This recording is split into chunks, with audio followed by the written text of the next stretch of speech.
Hey guys, Kelade here. We're back with the Mythic kill slash commentary videos. We're going to start off with Mythic Gahun first. Really quickly, there on my screen, you can see my talents. I am running Endless Rage, Double Time, Fear Slash, Bounding Stride, Carnage, Dragon Roar, and Siegebreaker. And at the start of the fight, you guys did see I charged that 1 Terra and I stacked up 3 of my Fear Slashes. And now here we're going to AoE, right, with the rest of them. Of course, the one thing you do want to make sure you do get is you get in that Dark Bargain in the very beginning, so you get that damage buff, so you can do more damage to all these ads.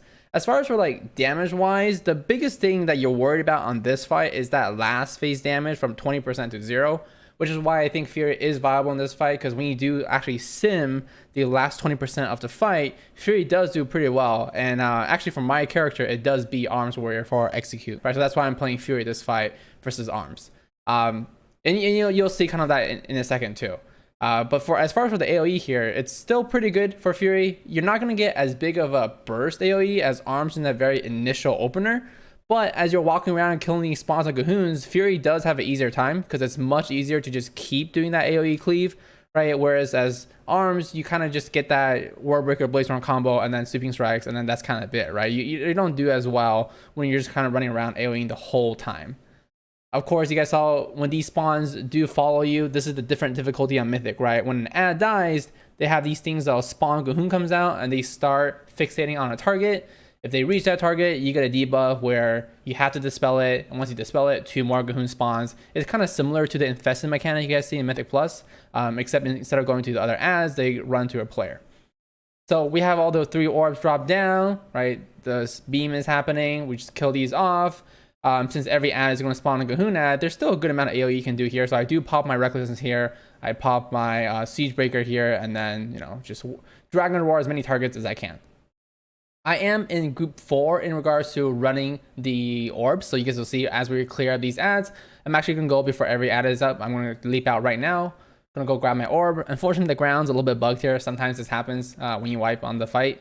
Your ground gets a little bugged, so it doesn't normally look like this, right, as you're going to orb. So I just take the gate on Mythic difficulty, and I throw it to that Wrestle Druid right there. The difference in these orb running in Mythic difficulty and the others is that when you hold the orb, you can't use any abilities, right? So we can no longer solo carry an orb like you can in normal or heroic difficulty. You have to just take a log gate and pass it along. I don't know how guilds are doing it without 4 locks. I would assume it's much harder and you need to actually pass it back and forth.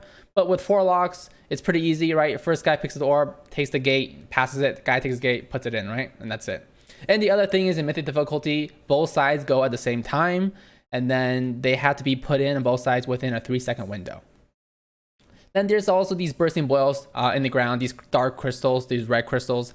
And then when they blow up, they put a debuff on 2 of the closest targets. These need to be soaked at all times, because if anybody gets 2 stacks of that debuff, you will be mind controlled, and that's basically a wipe right now as you're progressing, right? Because if you're losing too many people to this mind control mechanic, it's not a good time. The other thing, of course, is that this AoE mechanic that you're seeing come out, this wave from the boss that's happening right now, that wave of corruption, that's still going to be happening basically since Gahoon comes down. It'll keep happening in this phase and also the next phase. So definitely have to keep watching out for that. I will get hit on the last phase, and it's kind of unfortunate, but you just want to avoid that as much as possible. So here I am coming out here to soak this one. You don't have to be right next to it, you just be the 2 closest, but because there was one that was on the left side, I wanted to make sure that nobody else was getting hit from that one that went to soak. So right here, when the first ad comes up, when the second set of 3 orbs goes in, I do pop all my cooldowns, including Recklessness and trying to cleave that Siegebreaker onto the ad, and then I save my Dragon Roar so I can hit the boss and then these 5 ads with it too, right? Because it's more AoE. And always, since I am using Fear Slash, I am going to be wanting to keep that stack up. You guys will see I'm keeping it up. I think as far as me watching the fight and looking at it here, before we actually get to the execute phase, I do a pretty good job of keeping up the stacks.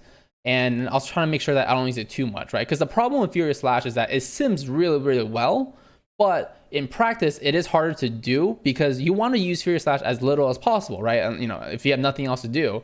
And I think you'll see during execute phase, I do use it too much because I'm really scared of losing the stack, right? I'm not using it at the absolute minimum that I have to. And that does eat a little bit into your DPS. So I think for the next time I do this fight, I might try Inner Rage, because Inner Rage actually is the best I think simming AoE one, and then it actually doesn't do that bad in a 2-minute execute phase fight. So if you look at our kill that's going to happen here, and you look at some of the other guilds, you'll see that the kill time from 20% to 0 is around 2 minutes. So when you're simming that just raw execute phase damage, sim for 2 minutes, and you'll see like what does the best for you. And of course, the Blood Feast is, I'm sure that's a mechanic in I think every difficulty. I'm not sure if LR will have that or not, but of course you get in it, it'll clear your stacks and it spawns this ad. Our priority, of course, is to kill this ad as fast as possible, but I do have to run out before this ad dies because I have to deal with another set of orb running.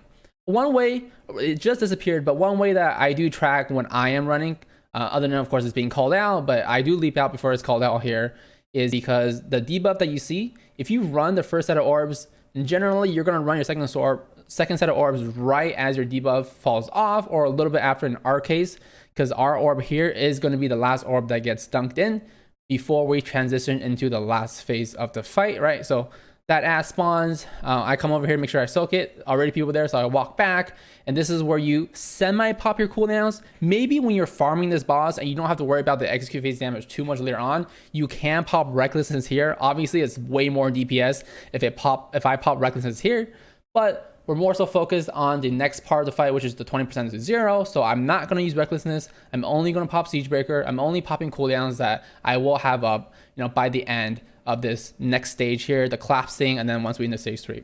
I do love my Fear / Fall Off here, but it's not a big deal because the boss doesn't really take damage right now, and we're just kind of dodging stuff. And I'll eventually, so when that class goes down, I'll charge the boss, get a couple of Furious Slashes in, damn, back at 3 stacks, right? You don't want to use your Rampages here. You just want to build up some range because he's not taking damage again. Once that third class comes down, that one's always going to be in the middle of the fight. And then, I slowly use some abilities because we haven't lusted yet. We hold lust for like 5 seconds to all the range get in place. Once the lust goes off, pop our cooldowns, pop our second pause, and we just go to town on the boss. And then as far as this fight, similar to, I think, Heroic and Normal, you're going to see those red malignant growths coming out of the ground, call them pepperonis, so just try to dodge them. The one big thing is it does split your available space in half, right? And you guys will see, like, in the end of the fight, I do get hit by one. You guys have to be careful with how you're placing it, because even if you do have assigned spots and where you're standing, based on the way that growth spawn, you might have to be more crowded than normal, right? And of course, the fear, I do break the first fear with my Berserker Rage, but you can't get every single one. But if you somehow do have Blaze Storm, like say you're playing Arms or something, Blaze Storm can immune it too. So you could do Berserker Rage on one, Blaze Storm on the other, if it just happens to be up, right? So there I was looking around, seeing if there was any of those red crystals I had to soak. You still have to soak those in this phase, so that's another thing that you have to deal with. The reason why the soaking is kind of easier in this phase is because nobody has to run orbs in this phase, right? There's no more orb running, so you do get 4 additional people that can be guaranteed to be downstairs the entire time. And not only that, generally when you're soaking or when you're delivering those orbs, you don't want people that are going to be delivering the orbs right away to soak, so you kind of almost have like 8 more people soaking orbs, so it does make that mechanic easier, right? So once again, the fear comes out, we immune it. Right here, unfortunately, I pop Recklessness.